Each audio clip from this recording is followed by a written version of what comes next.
오늘 말씀의 제목을 한번 따라 하시겠습니까? 지킬 것인가? 빼앗길 것인가? 지킬 것인가? 빼앗길 것인가? 오늘 이런 제목으로 말씀의 은혜를 함께 나누기를 원합니다. 혹시 남진이라는 가수를 기억하십니까? 남진. 나는 모른다. 남진이 누군지 모른다. 연세가 좀 제법 있음에도 불구하고 요즘 뭐 예능 프로그램, 트로트 프로그램에 뭐 마스터로 나와서 화면에 많이 있기 때문에 아마 젊은 사람들도 아시라 생각합니다. 남진은 1960년대에 정말 60년, 70년, 80년대에 대한민국의 대중가요를 이끌었던 지금은 대부 같은 분이죠. 한국의 엘비스 프레슬리 기억하십니까? 나훈아와 함께 대중가요를 이끌었던 그런 분인데 참 감사하게도 이 남진이라는 가수가 예수님을 믿고 그분이 저 분당에 있는 세대교회 장로님이 되셨어요. 참 장로님이 되시니까 인상도 바뀌는 것 같아요. 얼굴이 참 선하시고 그분의 찬양을 제가 한번 들은 적이 있는데 눈물 나도록 감동이더라고요. 유양가 가수만 부르는 줄 알았지만 그 대가수가 하나님 앞에 스스로 어린 양인 것을 고백하며 찬양할 때 눈물이 나더라고요. 자, 남진을 남진으로 만들었던 노래가, 남진하면 무슨 노래가 생각납니까? 저 푸른 조원이에, 그럴 줄 알았어. 그림 같은 집을 짓고 뭐 님과 함께 기억나실 겁니다. 그런데 진짜 남진을 대한민국의 가수로 알려지게 했던 것 중에 하나는 가슴 아프게 합니다. 가슴 아프게는 아십니까? 당신과 나 사이에 뭐만 없었으면, 저 바다만 없었으면, 쓰라린 이별만은 없었을 텐데. 제가 이분들은 왜 헤어졌나? 왜 쓰라린 눈물을 흘리나? 했더니 당신과 나 사이에 저 바다 때문이라는 겁니다. 그냥. 저 바다만 없었더라면 우리가 헤어질 일이 없는데 저 바다 때문에 헤어진다고 말을 해요. 그러면 제가 퀘스천을 거는 배가 없었나? 그런데 해저먼 부둣가에 떠나가는 연락선이 있다는데? 연락선이 있어요. 근데 그 연락선을 보며 가슴 아프게 이렇게 얘기를 해요. 저는 궁금한 거예요. 그렇게 가슴 아프면 연락선 같이 타고 가지. 왜 안 타고 가면서 저 바다 때문에 내가 못 따라간다고 가슴 아프게 갈매기도 내 마음처럼 쓸쓸히 운다고 말을 하는 거예요. 그런데 혹시 박상철이라는 가수가 부른, 답이 안 나오네. 무조건은 아십니까? 무조건이라는 이 노래에 보면 나를 필요하면 언제든지 불러달래요. 어떻게 달려간다고? 무조건 달려간다네. 그러면서 당신을 향한 나의 사랑은 무조건이야. 그러면서 태평양을 건너, 대서양을 건너, 인도양까지 건너서라도 당신이 부르면 달려간대. 무조건 달려간대. 제가 두 노래를 보면서 헷갈리는 거예요. 가슴 아프게는 당장 눈앞에 있는 바다 때문에 내가 당신과 이별을 한다고 가슴이 아프다고 하는데 연락선은 안 타. 금방 눈앞에서 떠나가는 연락선을 안 탔다는 얘기입니다. 그런데 이 무조건이라는 노래를 보면 당신이 부르면 무조건 달려간대. 대서양이든 태평양이든 인도양이든 그건 배 타고 가는 데가 아니거든요. 비행기 타고 가는 곳이거든요. 그런데 달려간대. 그럼 도대체 어떤 사람은 떠나가는 연락선을 바라보며 타지도 않으면서 가슴 아프다고 말하고, 어떤 사람은 비행기 값을 지불해서라도 당신이 부르면 무조건 달려간대. 뭐가 다른 거예요? 왜 이런 일이 벌어질까요? 마음이 다른 거죠. 마음이 다릅니다. 눈앞에 연락선이 있어서 타기만 하면 같이 갈 수 있을 때도 불구하고 마음이 안 타는 거예요. 안 타고 싶은 거예요. 안 탄 거예요. 비록 가슴 아프게 홀로 눈물을 흘릴 망정 배 탈 마음은 없는 거예요. 그런데 마음이 굴뚝 같으니까 태평양이든 대서양이든 인도양이든 간다는데 뭐가 가는 거예요? 마음이 있으면 가는 거예요. 돈이 문제가 아닌 거죠. 마음이 없으면 눈앞의 연락선도 안 타지는 거예요. 물론 대중가요 가사고 뭐 또 다른 해석이 있겠습니다만은 제가 보기에는 그냥 잠시 조크처럼 들리지만 마음에 따라서 이렇게 달라지는구나. 여러분, 그래서 일체 유심되란 말을 쓰죠. 인간의 세상 만사 모든 일은 뭐 먹기 달렸더라? 한우 투프로스. 뭐 먹기 달렸어요?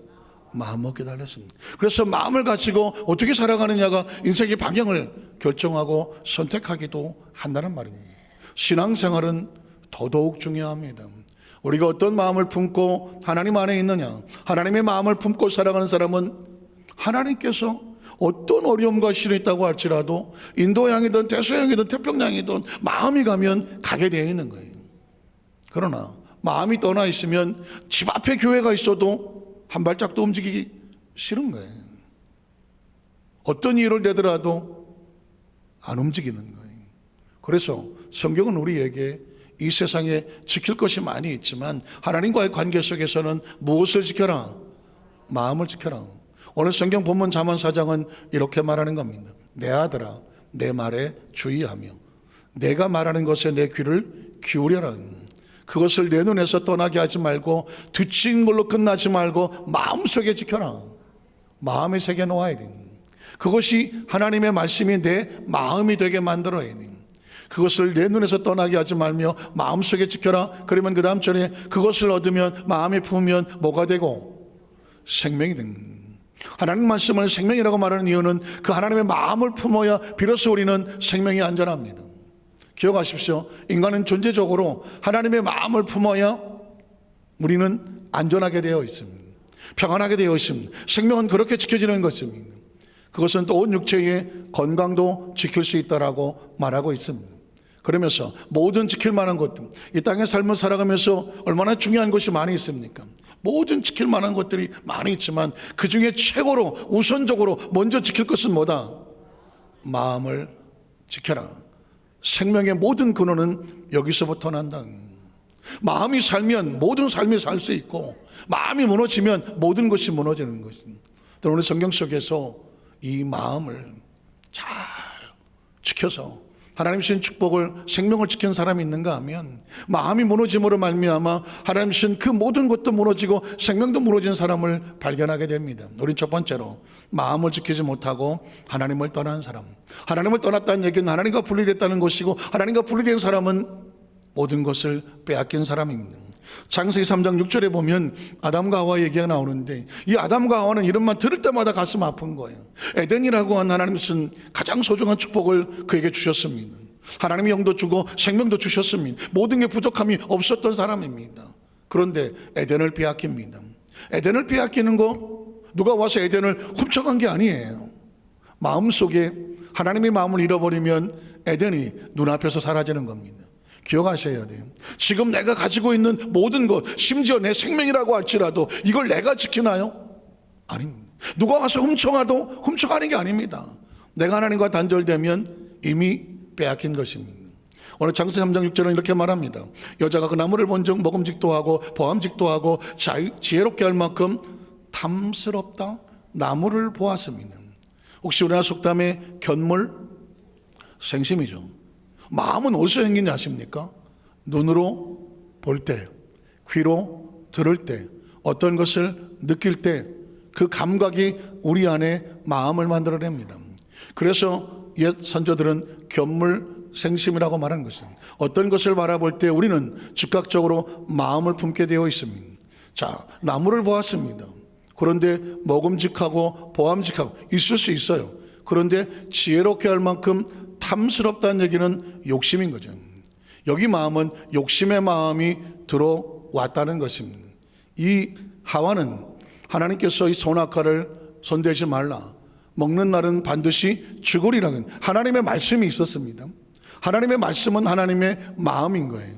한번 따라 하실게요. 하나님 말씀은 하나님의 마음이다.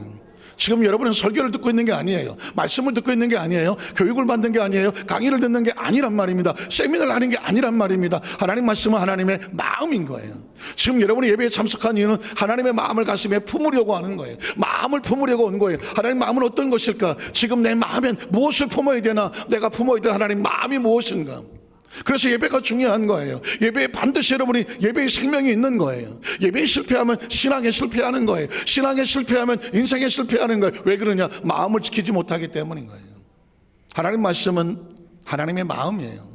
선악과를 손대지 말라, 먹는 애 종종 죽으리라. 하나님의 마음이, 이걸 가슴에 품었으면, 이 마음이 있으면 어떤 욕심이 있어도 그 마음을 밀어내는 거예요.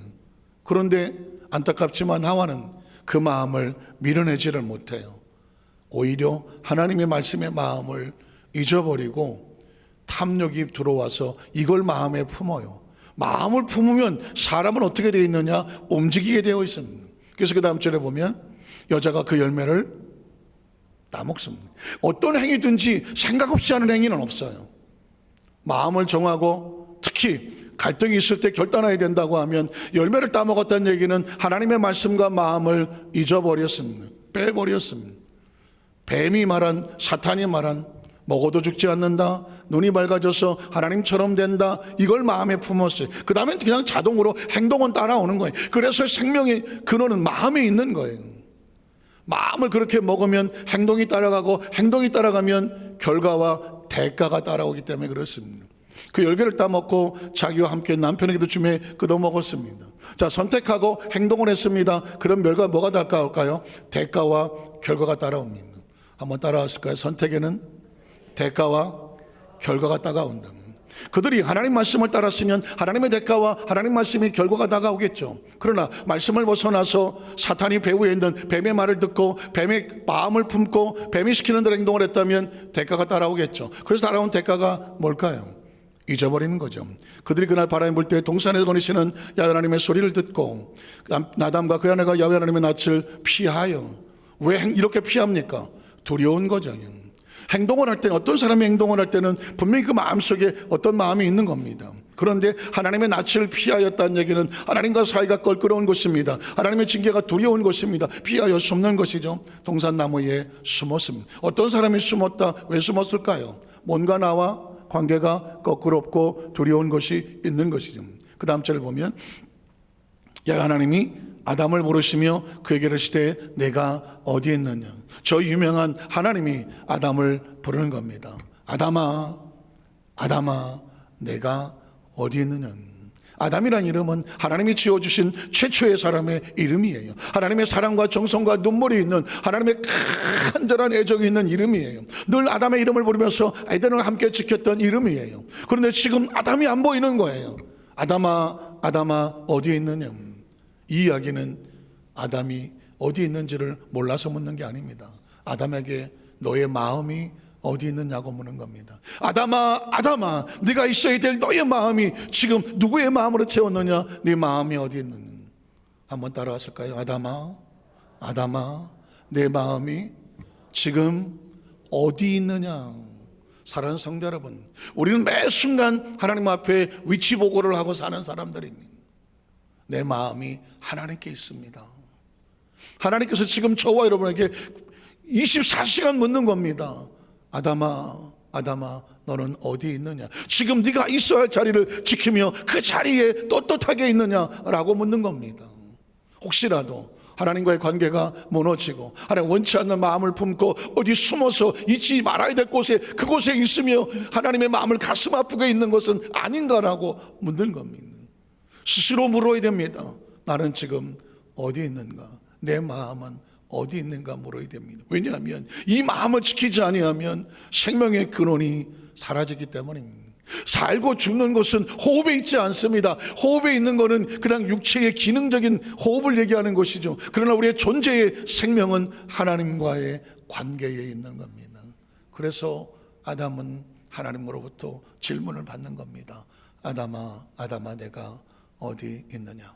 사랑하는 성도 여러분, 적어도 저와 여러분이 지구에 사는 한, 다른 데는 잘 모르겠어요.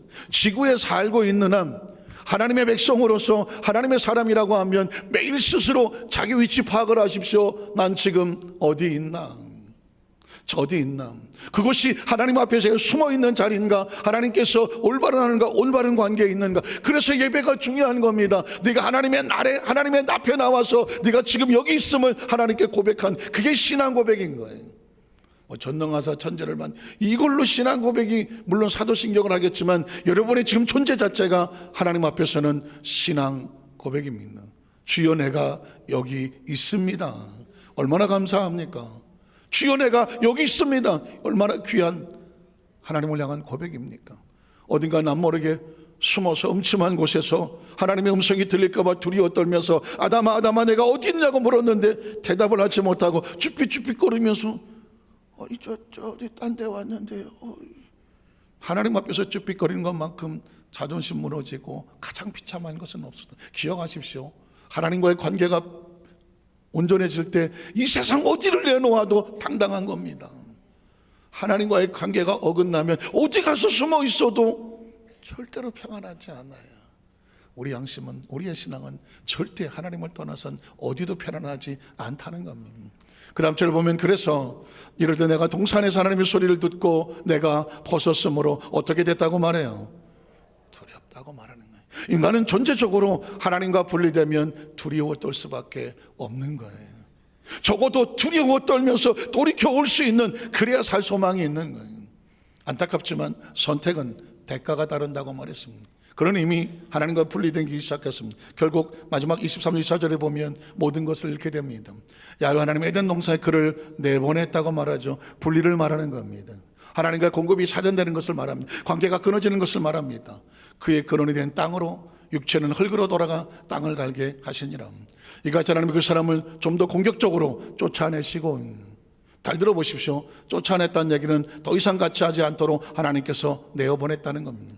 에덴 동산 동쪽의 그룹들과 두루두는 물고기를 지켜서 생명나무 길을 가로막아 지키게 하시더라. 다시 생명이 공급되지 않아요. 육체로 살다가 육체로 끝나버리는, 하나님과 영적인 관계가 무너져 버리면 인간은 아주 존귀하고 소중한 존재로 지어졌지만 생명을 공급받지 아니하면 그 생명은 더 이상 유지되지 않는 것입니다. 이게 하나의 패턴입니다. 가인의 이야기도 보면 사람은 달라지고 시대는 달라져도 똑같은 패턴이 다가옵니다. 자, 가인의 얘기를 봅시다. 창세기 6장 7절을 보면 야훼께서 가인에게 이르시되 네가 분하여면 어찌 됨며 안색이 변하면 어찌 됨며, 지금 뭔가 감정이 흔들리고 뭔가 마음을 지키지 못하고 있는 것이죠. 불안하고 초조하고 억울하고 속상한 마음입니다. 하나님께서 묻습니다. 지금 네 마음이 어떠냐? 왜 이렇게 흔들리냐? 선을 행하면 어찌 낯을 들지 못하겠느냐? 선을 행하지 아니하면 죄가 문에 엎드린다는 것입니다. 죄는 배후에 사탄이 있는 것이죠. 죄는 딴 걸 묻지 않습니다. 우리 마음을 도적질하려고 나가는 겁니다. 죄가 문에 엎드리느니라. 죄가 너를 원한다. 죄가 우리를 원한다고 말합니다. 뭘 원할까요? 네 마음을 달라고. 여러분 보십시오. 하나님께서 우리에게 원하시는 것도 마음을 달라는 것입니다. 네 마음이 어디 있느냐고 묻는 것입니다. 하나님께서 우리에게 마음을 원하는 것을 알기 때문에 사탄은 우리 마음을 도적질하고 죽이고 멸망시키려고 하는 겁니다.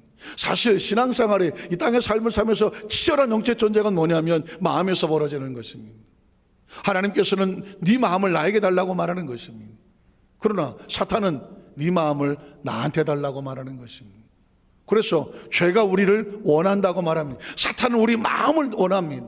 달콤하게, 때로는 두렵게, 때로는 떨리게, 때로는 부드럽게, 때로는 유혹하면서 다가와서 네 마음을 나에게 달라라고 말합니다. 그렇지만 하나님께서 말씀합니다. 죄가 너를 원하지만 너는 죄를 뭐 할지니라? 다스릴지니라. 한번 따라 하실까요? 너는 죄를 다스릴지니라 하는 거예요. 생명을 지키려면 그 다가오는 모든 것들이 죄를 다스리라고 말합니다. 안타깝지만 가인은 죄를 다스리지 못합니다. 나 하고 싶은 대로 할 거야. 결국 아벨을 죽이고 그 하나님 앞에 어떤 결과를, 선택은 결과를 가져온다고 말했습니다. 16절을 보면 어떤 선택입니까? 가인이 야훼 앞을 뭐 해서? 떠났다. 아까 말씀했습니다. 분리를 말하는 겁니다. 더 이상 하나님의 축복이 그에게 다가오지 않습니다. 뒤집어 말하면 하나님께서 가인을 내어 쫓아보냈습니다. 마치 아담과 하와를 에덴에서 내어 쫓아내는 겁니다. 죄는 그런 결과를 가져옵니다. 하나님과 분리되고 공급이 차단되는 겁니다. 스스로 육체를 가지고 땅에서 먹고 살아야 되는 존재가 되는 겁니다. 그래서 어떻게 합니까? 에덴 동쪽 노 땅에 거주하게 되더라. 그걸로 가인의 일생은 끝이 나는 것입니다. 민수기에 보면 14절에서 보면 똑같은 패턴이에요. 이스라엘 백성이 가나안 땅을 눈앞에 두고도 안타깝지만 잃어버리는 사건. 우리는 여기서 굉장히 중요한 걸 알아야 됩니다. 여러분, 성경은 하나님의 축복의 말씀이라고, 좋으신 하나님이라고 알고 있습니다. 맞는 이야기입니다. 그러나 성경의 절반 이상은 경고하고 있습니다. 너희가 이 땅의 삶을 살면서 사는 길과 죽는 길이 두 가지가 나오고 있습니다. 이렇게 하면 살 거야. 그러나 이렇게 하면 너희 생명이 위험할 거야. 경고를 하는 겁니다. 그러니까 오늘 이 시간 우리는 말씀을 들으면서 사는 길이 무엇인지, 아니면 우리가 위험한 길이 무엇인지를 알게 하고, 그리고 뭘 하느냐, 선택을 하는 겁니다. 여러분 운전면허 따신 지 오래되셨겠지만 처음 면허증 따려올 때 도대체 뭘 가리킵니까? 해야 하는 것, 할 수 있는 것과 해서는 절대로 안 되는 법규를 가리키는 겁니다. 이건 생명이 달려있기 때문에 운전대를 잡고 해도 되는 것과 하면 절대로 안 되는 것. 왜냐하면 그거 잘못되면 여러 사람 잡기 때문에 그렇거든요. 그거 하는 겁니다. 이 세상은 아주 단순합니다. 해야 할 것과 하지 말 것, 이 두 사이를 정확하게 지켜내는 것, 하나님과 우리 사이도 마찬가지입니다. 민수기 14장 1절로 4절을 보면 온 회중이 소리를 높여 부르짖으며 백성이 밤새도록 통곡하였더라. 10명의 정탐꾼들이 하나님의 약속의 땅을 보고 와서 하는 소리는 모두 부정적인 소리였습니다. 절망과 좌절과 낙심이었습니다. 아까 제가 말씀을 드렸습니다. 견물 생심이고, 무엇을 들으면 생심이고, 뭔가 느끼면 생심이에요. 마음이 생겨요. 가짜 뉴스를 듣고 나서 그들의 마음속에 절망이 다가오는데, 사람이요, 마음이 무너지면 300만 숫자가 아무것도 아니에요. 하루아침에 무너진. 이스라엘들이 다 모세와 아론을 원망하며 온 회중이 그들에게 이르되, 우리가 애굽 땅에서 죽었거나 이 광에서 죽었으면 좋았을 것을, 어찌하여 야훼가 우리를 그 땅으로 인도하여 칼에 쓰러지게 하려 하느니가 우리 처자가 사로잡히리니 애굽으로 돌아가는 것이 낫지 아니. 전 이 성경을 읽을 때마다 가슴을 치는 거예요. 누가 나타나서 이거 아니다, 아니다. 여호수아 갈렙의 외로운 싸움이 아니라 이 300만이 어떻게 해서 애굽에서 나왔습니까? 어떻게 해서 광야를 지나갔습니까? 어떻게 해서 지금 눈앞에 가나안 땅을 눈앞에 두고 있는데, 누구 하나 잘못됐다고 이스라엘 백성이 여호수아 갈렙을 제거하고 나서는 사람이 없는 거예요. 제가 아까 말씀드렸습니다. 성경은 이건 해도 좋고 이건 하면 절대로 안 돼, 이거 두 가지 외치고 있는 겁니다. 오늘 이 자리 사람들에게도 누군가 외쳐서 다시 돌아가자고 외치는, 이 여호수아 갈렙을 제외하고 그들을 끌고 수 있는 또 하나의 사람만 있었으면 이들은 이렇게 허망하게 멀어지지 않았을 겁니다. 4절에 보면 그래서 이에 서로 말하되 우리가 한 지휘관을 세우고 하나님이 세운 모세를 타는 겁니다. 애굽으로 돌아가자고 했습니다. 저는 이 말씀을 드리면서 성경은 아까도 말씀드렸습니다. 자, 성경은 바이블이라고 말합니다. 영어로 바이블. 바이블의 뜻은 기록된 책이라는 거예요. 이것만 가지고는 하나님의 뜻을 알 수가 없습니다. 그래서 한 장을 넘기면 영어 성경에 보면 OT라고 됐다고 말씀합니다. 끊임없이 강조하고 반복하는 겁니다. 올드 테스타멘트예요. 약속이라면, 테스타멘트는 마치 어떤 사람이 유언처럼 남기고 공증을 하고 그 사람은 세상을 떠났습니다. 이제는 공증을 한 사람이 세상을 떠났기 때문에 누구도 바꿀 수 없는 약속이에요. 그래서 하나님의 말씀은 하나님이 약속하셨기 때문에 누구도 바꿀 수 없고, 하나님 자신도 그 말씀을 약속하시고 지킬 수밖에 없는 거예요. 그게 바로 구약이에요. 그리고 이루어졌기 때문에 올드 테스타멘트라고 말하는 거예요. 그리고 새로운 약속을 뉴 테스타멘트라고 말하는 거예요. 약속인 거예요. 하나님은 약속하시고 약속을 반드시 지키시는 분이에요. 자, 그런데 이 하나님 말씀은 축복의 말씀만 있는 게 아니다. 생명을 지키는 데 있어서 하나님 것만 있지 않잖아요. 이 세상에 먹을 것만 주진 않았잖아요. 먹어서 안 되는 건 절대로 안 된다는 거예요. 가끔 TV에 보면 나는 자연인이다. 웬 자연인이 왜 이렇게 많으신지, 온통 사는 자연인들만 사시는 것 같아요. 그런데 그분들이 대부분 공부하는 게 뭘까요? 약초를 공부합니다. 버섯 이런 거 공부합니다. 왜 그럴까요? 우리는 잘 모르지만 버섯이라고 다 버섯은 아니더라고. 먹어서 좋은 버섯이 있지만 먹으면 돌아가시는 버섯이 있더라고. 나물도 다 좋은 게 아니더라고. 겉으로 볼 때는 비슷하게 생겼는데 먹어서 좋은 것이 있고 먹으면 절대로 안 되는 게 있더라고. 그걸 모르고 처음에 자연인이라고 산에 들어가서 아무거나 주워 드시면 안 내려오시는 거예요. 여러분, 십계명이 그렇습니다. 이스라엘 백성이 애굽에서 나왔어요. 430년을 노예로 살았어요.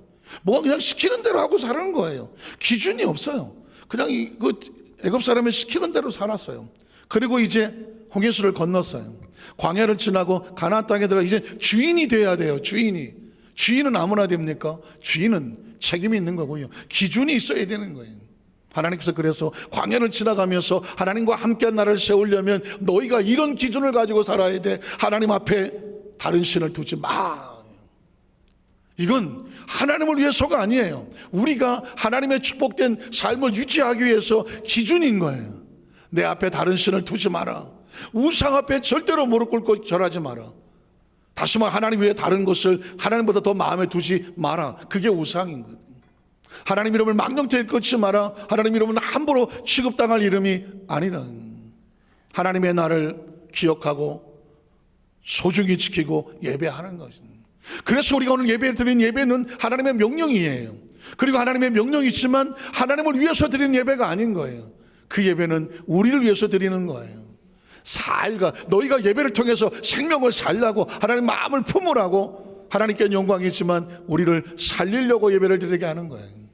부모를 공경하라는 얘기는 당연한 얘기지만 그 부모를 공경함으로 네가 땅에서 잘되고 장수하리라고 말했습니다. 부모를 공경하는 것은 부모를 위해서 하는 게 아니에요. 자기 자신을 위해서 부모를 공경하면 그가 복을 받고 그 자식도 또 복을 받게 되었기 때문에 살인하지 말라, 간음하지 말라, 도둑질하지 말라, 이웃을 해라고 거짓 증거하지 말라, 이웃의 것을 탐내지 말라. 물론 다른 사람을 위해서 필요한 거지만 너 자신을 위해서도 그렇게 하지 말아라. 왜? 그래야 네가 보호가 된다는 거예요. 사랑하는 성도 여러분, 오늘 하나님께서 우리에게 이런 말씀을 하는 것은 최대한 우리를 복잡하게 잔소리하려는 게 아니라 잘 가슴에 끌어안고 가나안 땅에 잘 안식하게 하려는 하나님의 처절한 마음이에요. 오늘 강단의 이 말씀도 우리 소환사교회 성도 한 사람도 잘못된 길로 빠지지 않고 이왕 예수 믿고 하나님의 자녀가 됐는데 한 사람도 중도 탈락하지 아니하고 안고 천국에 무사히 안착하기 위해서 하나님이 외치시는 간절한 부르짖음과 같아요. 제가 그 전에 그런 예언을 하나 제가 마음에 품고 이건 중요하다. 한 젊은 청년이 도둑질을 하고 절도죄로 유치장에 갇히게 됐어요. 그 소식을 듣고 하나밖에 없는 아들이 유치장에 갇혔으니 그 엄마가 득달같이 달려왔죠.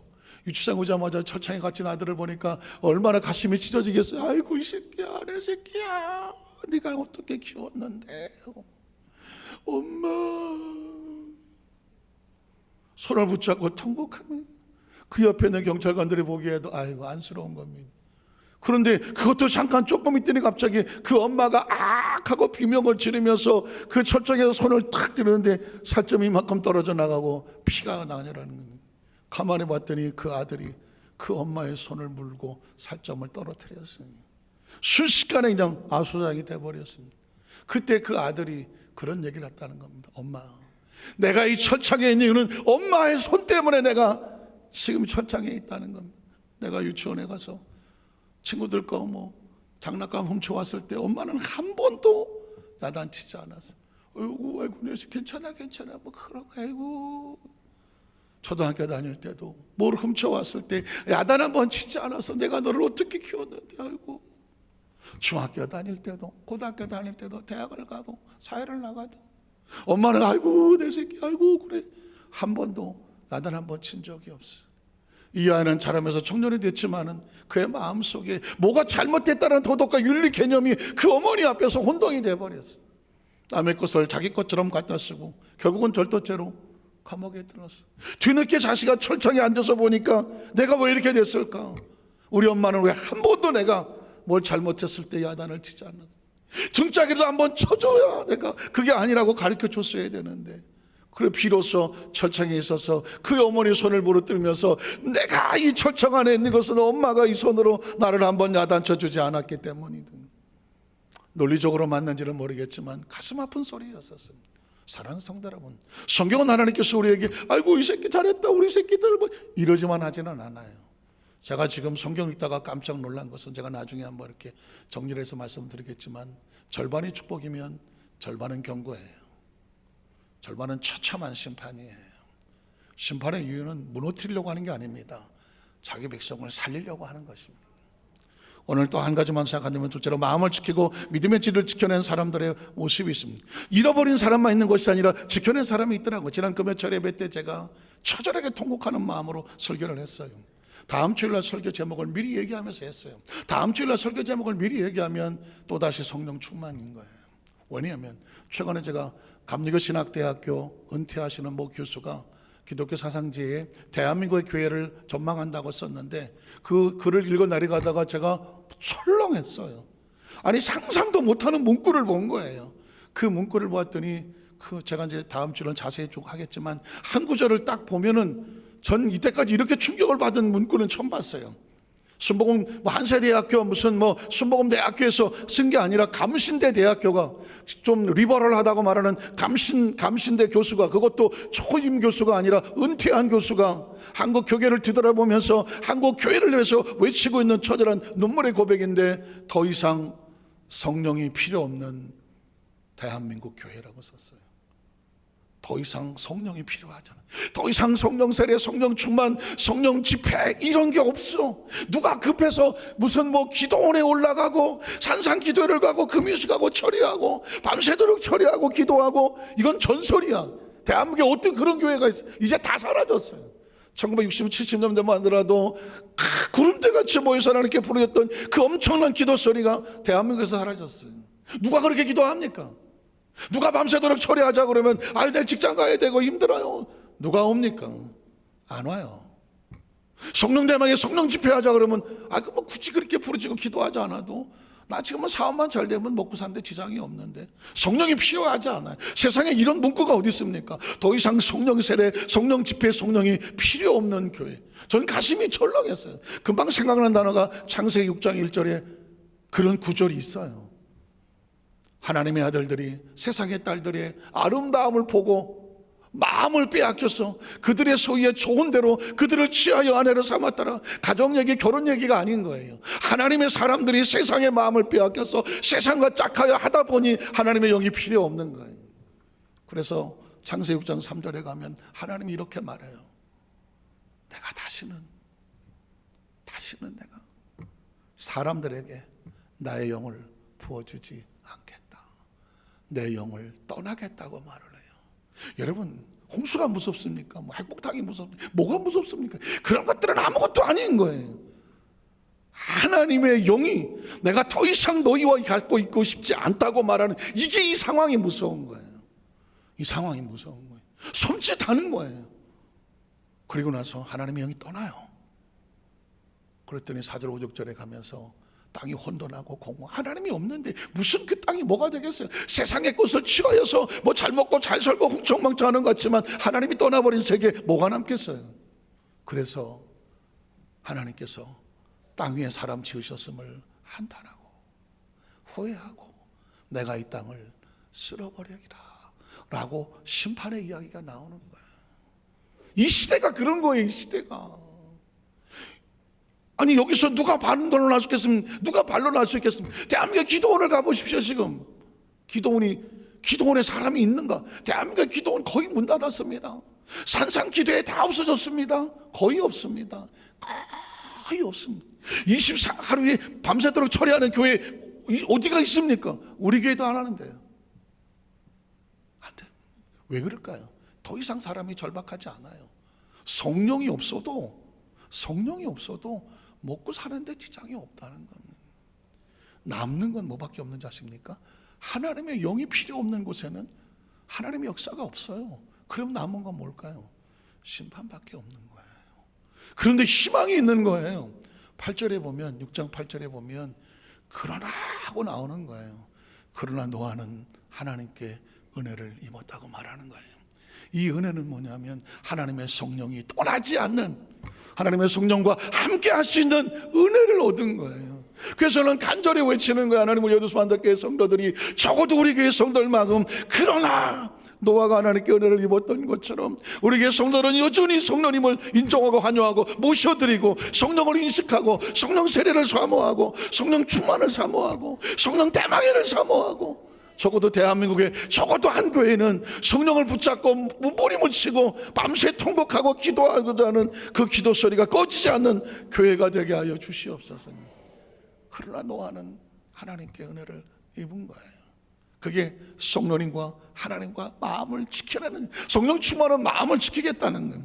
9절에 보니까 이것이 노아의 족반이라 노아는 의인이고 당대의 완전한 자라. 그는 하나님과 뭐 했어요? 누가 동행합니까? 마음이 맞아야 동행을 하는 겁니다. 사는 성도 여러분, 여러분의 마음은 하나님과 동행하십니까? 이 사람들이 사는 겁니다. 창세기 22장 8절에 보면 아브라함의 이야기가 나옵니다. 아브라함의 이야기 너무 잘하는 이야기인데 가만히 보니까 여러분 마음의 관점으로 보십시오. 아브라함이 이르되 내 아들아 번제할 어린 양은 하나님이 자기를 위해서 친히 준비하시리라 하고 두 사람이 함께 나아가서 하나님에게 일러주신 곳에 이른지라 이 아브라함이 곳에 자단을 쌓고 나무를 버려놓고 그 아들 이삭을 벌길박하여 제단 나무 위에 놓고 손을 내밀어 칼을 잡고 그 아들을 잡으려. 여러분 행위로 보이지만 지금 아브라함의 마음은 어디에 집중하고 있습니까? 하나님의 말씀하신 그 하나님의 말씀에 자신의 마음을 집중하고, 사람이 어떻게 마음을 먹느냐에 따라서 행동이 나오는 거거든요. 순종은 그냥 나오지 않아요. 하나님 마음을 품을 때 순종이 나오는 거거든요. 그랬더니 야훼 사자가 하늘에서부터 그를 불러시되 아브라함 아브라함 하시는지라. 아브라함이 이르되 내가 여기 있나이다. 내가 여기 있나이다가 어떻게 들립니까? 마치 아담아 아담아 어디 있느냐라고 물었던 것처럼 아브라함아 아브라함아 네가 어디 있냐고 묻는데 내 마음이 지금 여기 있습니다 하는 거죠. 저는 우리 여도수모 안삭교회 성도들이 매 순간 하나님 교통교제하면서 아까도 말씀을 드렸지만 우리 매일 매 순간 우리 마음에 위치 추적을 받아요. 내 마음이 어디 있냐. 아브라함 말합니다. 여기 있습니다. 한번 따라 하실까요? 내가 여기 있나이다. 하나님이 찾으시는 그곳, 하나님 보시는 그곳에 내가 여기 있습니다. 그랬더니 사자가 이르시되 그 아이에게 내 손을 대지 말아라. 그에게 아무 일도 하지 말아라. 내가 네 아들 내 독자까지 내게 아끼지 아니하였으니 내가 이제 내가 하나님을 뭐 하는 거예요? 경외하는 줄 알았더니, 하나님을 경외한다는 것은 뭐 어떻게 한다는 게 아니에요. 하나님의 마음을 가슴에 품고 그 마음과 동행하는 것을 말하는 거예요. 창세기 33장 1절로 5절에 보면 야곱에게도 똑같은 얘기가 나오는 겁니다. 그 전에 야곱은 에서 앞에 나갈 때 자기 혼자 살려고 자식들 마누라들 재산 앞에 놓고 가서 여차하면 도망가려고 그랬던 거거든요. 그런데 33장에 오니까 야곱의 마음이 바뀝니다. 그리고 그에게 살 길이 열립니다. 야곱이 눈을 들어보니 에서가 400명의 장정을 거느리고 오고 있는지라. 그의 자식들을 나눠 레아와 라헬과 두 여종에게 맡기고 여종들과 그들의 자식들은 앞에 두고 레아와 그의 자식들은 다음에 두고 라헬과 요셉은 뒤에 두고 어쨌든 쭉 섰어요. 중요한 단어는 이거예요. 자기는 그들 뒤에 섭니까? 옆에 섭니까? 앞에서 가장 위험한 자리에 하나님 말씀을 의지하고 자기가 맨 앞에 서서 나갑니다. 행위는 마음에서 나온다고 말했습니다. 야곱은 더 이상 자기 혼자 살겠다, 내 방법으로 살겠다고 하지 아니하고 하나님 말씀에 순종하는 마음으로 내어놓았습니다. 그랬더니 야곱도 살고 그의 가족들도 살았습니다. 말씀을 정리하기를 원합니다. 저는 우리가 본받아야 될 예수님의 마음 속에서 여기서 오늘 성경 본문의 모티브를 얻었습니다.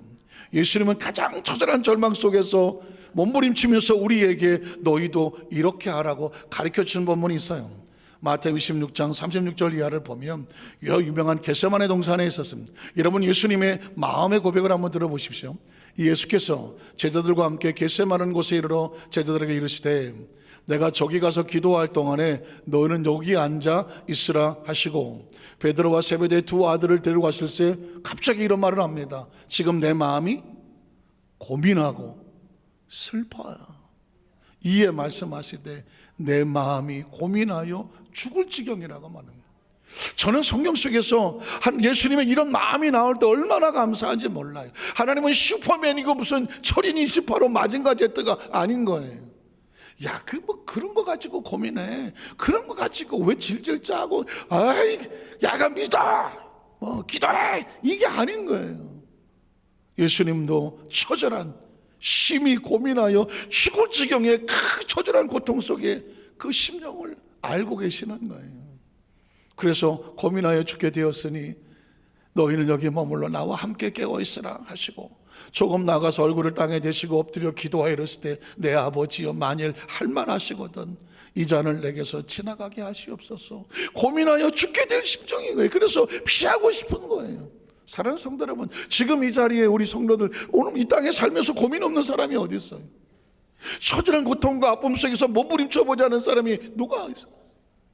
당은 다 이런저런 사정으로 울고 아프고 눈물 나고 서럽고 고통스러워요. 어찌할 바를 모르겠는 거예요. 근데 오늘 주님께서 그 고통 속에 들어와 있어요. 오죽하면 우리도 할 수 있으면 이 잔을 좀 지나가게 되려고, 이 고통을 더 이상 내가 겪고 싶지 않다고 울고 불고 싶은 심정이에요. 그런데 예수님께서 이렇게 말해요. 그러나 나의 원대로, 나의 마음대로 하게 하지 마시옵고, 누구의 마음대로?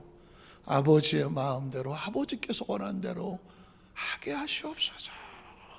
아버지의 마음에 끝까지 자신의 고통과 아픔과 눈물과 서러움과 두려움을 내려놓고 거기에 빠져 있는 것이 아니라 하나님의 마음을 붙잡고 있는 예수님의 모습이 보여지는 거죠. 오늘 이 시대 속에 크리스찬들은 그런 거예요. 여기 눈물 없는 사람 없어요. 아프고 힘들고 다 고통스러워요. 어찌 될 바를 몰라요. 그러나 크리스찬이 세상과 다른 것은 그 마음에 빠져 있는 것이 아니라 하나님의 마음을 붙잡고 아버지 내 원대로 마시옵고, 이 상황 속에서 하나님이 원하시는 대로, 하나님의 마음대로 그 마음에 내가 그 마음을 붙잡고 살게 하여 주시옵소서.